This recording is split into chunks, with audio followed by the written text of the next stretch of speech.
வணக்கம் நேயர்களே, என் புதிய சுவை சேனலுக்கு தங்களை அன்புடன் வரவேற்கிறேன். என் புதிய சுவை சேனலில் நான் இன்றைக்கி ஹெல்த்தியான கருவேப்பிலை துவையல் தாங்க செய்து காட்ட போகிறேன். கருவேப்பிலையில் நிறைய சத்துக்கள் இருக்குங்க. அது நம்மளுடைய முடி நல்லா வளர்கிறதுக்கு உதவுது, கண் பார்வையை சீராக்கும். அது மட்டும் இல்லாமல் உடம்புல இருக்க கெட்ட கொலஸ்ட்ராலை கரைக்குதுங்க. இப்படி அதனுடைய நன்மை நம்ம சொல்லிகிட்டே போகலாங்க. இவ்வளவு நன்மைகள் நிறைந்த கருவேப்பிலை வச்சு சுவையாக துவையல் எப்படி செய்கிறதுன்னு பார்க்கலாம் வாங்க.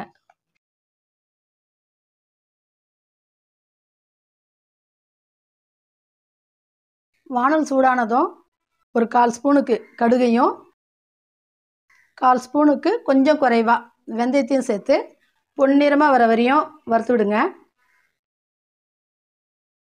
கடுகு வெந்தயம் ரெண்டும் பாருங்கள் நல்லா பொன்னிறமாக வந்துடுச்சு. இப்போ இதை ஆற வச்சுட்டு கொஞ்சம் கொரகொரப்பாக இருக்கிற மாதிரி பொடி பண்ணிட்டு வந்துடுவோம். இது பாருங்கள், வெந்தயமும் கடுகையும் இந்த அளவுக்கு கொரகொரப்பாக அரைச்சி எடுத்துக்கோங்க.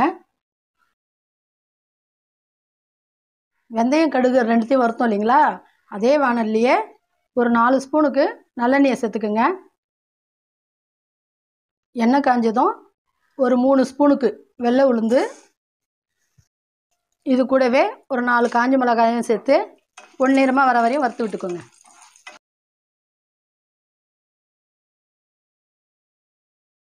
உளுந்தும் காஞ்ச மிளகாவும் நல்லா வறுபட்ட உடனே ஒரு துண்டு அளவுக்கு இஞ்சியை பொடியாக நறுக்கி வச்சுருக்கேன், அதையும் இதில் சேர்த்துக்கலாம். இது கூடவே கொஞ்சமாக புளியும் இஞ்சியும் சேர்த்துட்டு ஒரு நிமிஷத்துக்கு வதக்கி விடுங்க. ஒரு சிலருக்கு துவையல் கொஞ்சம் புளிப்பாக இருக்கணும்னு ஆசைப்படுவீங்க. அப்படி விருப்பம் இருக்கிறவங்க கொஞ்சம் புளியை அதிகமாக வச்சுக்கோங்க. இது எல்லாத்தையும் சேர்த்து நல்லா வதக்கி விட்டதுக்கப்புறம் 2 கைப்பிடி அளவுக்கு கருவேப்பிலையை நல்லா கழுவிட்டு தண்ணி இருத்து எடுத்து வச்சுருக்கோங்க. அதை இப்போ இதில் சேர்த்துப்போம். இப்போ இதை 2 நிமிஷம் போல் வறுத்துக்கோங்க. கருவேப்பிலை ரொம்ப வதங்கிடக்கூடாதுங்க. ஏன்னா ஒரு சிலர் மொறுமொறுன்னு இருக்கிற மாதிரி வதக்கிடுவாங்க. அந்த மாதிரி வறுக்கக்கூடாது. கருவேப்பிலையில் இருக்கிற அந்த ஈரத்தன்மை கொஞ்சம் இருக்கணும். அப்போ தான் நமக்கு அதோடைய சத்து நல்லா கிடைக்குங்க. பாருங்கள், உங்களுக்கு பார்த்தாலே தெரியும் மொறுமொறுன்னு வறுக்கல பாருங்கள். லைட்டாக அதில் இருக்க பசுரோட போனால் போதுங்க. இப்போ நம்ம என்ன பண்ணலாம், ஸ்டவ் ஆஃப் பண்ணிவிடுவோம்.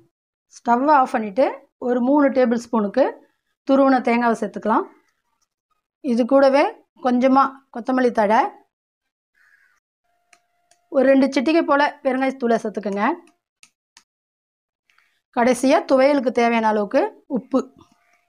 இப்போ இது எல்லாத்தையும் சேர்த்து வானல் சூட்லேயே ஒரு முறை வதக்கி விட்டுக்குங்க. கொத்தமல்லியோட ஃப்ளேவரும் டேஸ்ட்டும் கிடைக்கணும்னு வச்சுக்கோங்களேன். கொத்தமல்லி நம்ம எப்போவுமே அதிகமாக வதக்கக்கூடாதுங்க. நான் அதுக்கு முன்னே ஒரு 2 சட்னி போட்டிருக்கேன். அதில் கூட பாருங்கள், கடைசி டைமில் போட்டுட்டு தான் நான் அரைச்சே எடுத்துருப்பேன்.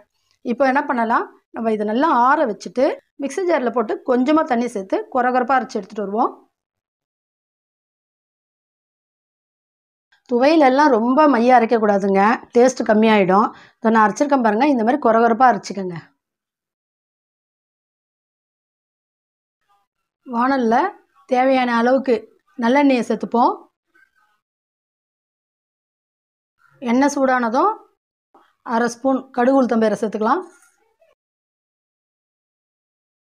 கடுகு நல்லா பொரிஞ்சதும் 1 ஸ்பூன் வெள்ளை உளுந்து, ஒரு சிட்டிகை போல் சீரகம், ஒரு 3 பல்லு இடித்த பூண்டு, இது எல்லாத்தையும் சேர்த்து நல்லா வதக்கி விட்டுக்குங்க. துவையலுக்கு எண்ணெய் நிறைய ஊற்றிருக்கேன்னு நினைக்காதீங்க. புதினா துவையல், கருவேப்பிலை துவையல், பிரண்டை துவையல், இதுக்கெல்லாம் எண்ணெய் கொஞ்சம் கூடுதலாக இருந்தால் தாங்க நல்லாயிருக்கும். துவையெல்லாம் சட்டுன்னு கெடாது.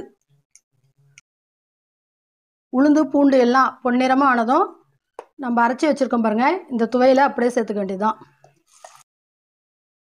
எண்ணெயில் துவையலை சேர்த்ததுக்கப்புறம் நல்லா ஒரு 2 நிமிஷத்துக்கு நல்லா வதக்கி விட்டுக்குங்க. துவையலை ஒரு நாள் 2 நாள் தான் வச்சு பயன்படுத்த போகிறீங்கன்னா ஒரு கிண்ணத்தில் துவையல் எடுத்து போட்டுட்டு இந்த தாளிப்பை அப்படியே சேர்த்து கிளறி வச்சுக்கோங்க.